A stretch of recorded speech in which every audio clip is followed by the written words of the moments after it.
Bonjour et bienvenue, voici notre tour d'horizon économique, géopolitique, énergétique et boursier. Nous sommes le mercredi 14 juin et pour comprendre comment tourne la planète finance, c'est sur la bourse au quotidien et nulle part ailleurs.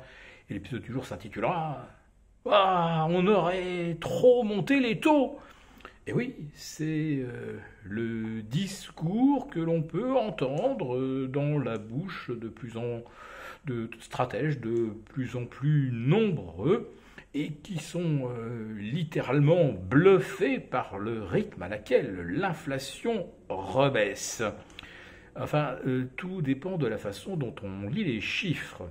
Et en effet, d'un mois sur l'autre, le rythme d'inflation semble ralentir par rapport à mai 2022. On serait par exemple pour les prix à la production US qu'on vient de découvrir aujourd'hui, on serait en hausse de seulement plus 1,1% par rapport à mai 2022 et à plus 2,8% hors variables volatiles, énergie et alimentation. Ouais, mais regardons par rapport au mois de mai 2021. Et là, vous êtes sur des niveaux d'inflation qui dépassent encore les 15. Donc on a effectivement freiné le rythme d'expansion de l'inflation. Mais pour le pouvoir d'achat des ménages, ça reste tout de même une morsure douloureuse. Et puis, on a une rechute des prix de l'énergie, c'est vrai, un pétrole Brent qui oscille depuis quelques jours entre 72,5 et 75. Donc c'était 72 mardi, c'est 75 aujourd'hui. Globalement, on est toujours dans un canal baissier moyen terme. Mais on commence quand même à aborder une zone où on a l'impression que le pétrole a de plus en plus de mal à baisser, car on n'enfonce pas de nouveaux planchers. En ce qui concerne les matières premières, alors évidemment tout le monde se tourne vers le docteur cuivre, Dr Copper, qui est le meilleur baromètre avancé de l'activité. Et le premier consommateur au monde, c'est la Chine, comme des autres métaux d'ailleurs, puisque la Chine en absorbe 51%. Alors elle ne consomme pas 51% bien sûr de tous les métaux produits sur Terre, mais elle les raffine, les transforme et ensuite ça repart vers l'Europe, vers ses partenaires économiques de l'ASEAN ou des BRICS. Et c'est toujours la Chine qui donne le là en matière de tendance sur les matières premières. Et là, pour l'instant, la Chine vit un peu sur ses réserves. Elle en avait fait d'importantes à l'automne dernier. Et puis son économie n'a pas vraiment redémarré comme on s'y attendait fin février, début mars. Bon, vous connaissez la raison, on l'a déjà expliqué. Il y a un phénomène de démographie. Il y a peut-être aussi un phénomène de démobilisation des consommateurs. Peut-être que trop de confinement, finalement, ne les a pas conduit à une frustration qui débouche sur une orgie de consommation.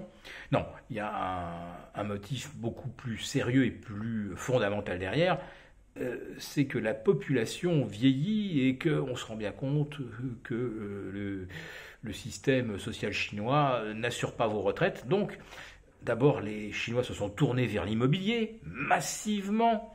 Et puis finalement, tout ce qui a été acheté, à qui le louer? Donc, ceux qui comptaient sur du loyer ne les encaissent pas. Et donc, ça conduit beaucoup de Chinois à épargner plutôt que consommer.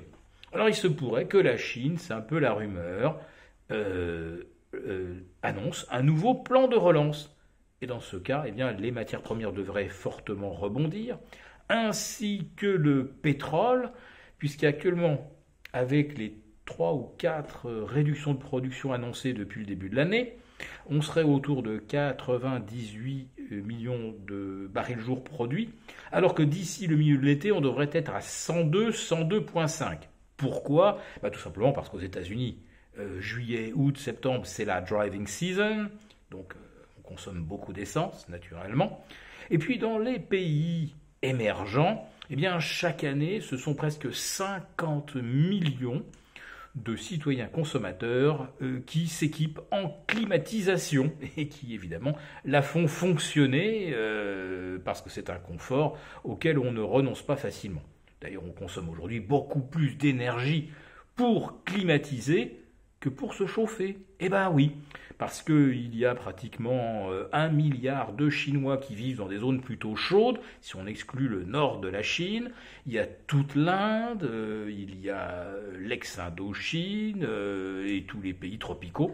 Donc tout ce beau petit monde consomme beaucoup de climatisation, alors produite au charbon, en partie en Chine, et puis au gaz, au pétrole, dans des pays comme l'Inde ou l'Indonésie.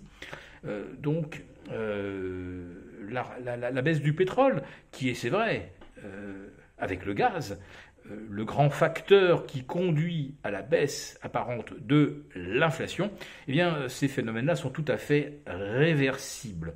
Et c'est peut-être pour ça qu'au sein de la Fed, et quand on revient sur les précédentes minutes, on verra ce qui va nous être annoncé ce soir, on voit qu'il n'y avait pas d'unanimité sur la pause définitive des taux dès le mois de juin. Mais vous voyez quand même que derrière, il y a tout un narratif qui tente de convaincre les banques centrales qu'on a déjà été beaucoup trop loin en matière de hausse de taux. On oublie un petit peu vite d'ailleurs que la hausse de taux dans des pays comme le Canada, la Nouvelle-Zélande, l'Australie, ça va être d'abord pour but de casser la bulle spéculative sur l'immobilier. Et cette bulle est en train d'éclater. On verra ce que ça va donner. Rendez-vous demain avec nos abonnés désaffranchis pour notre live.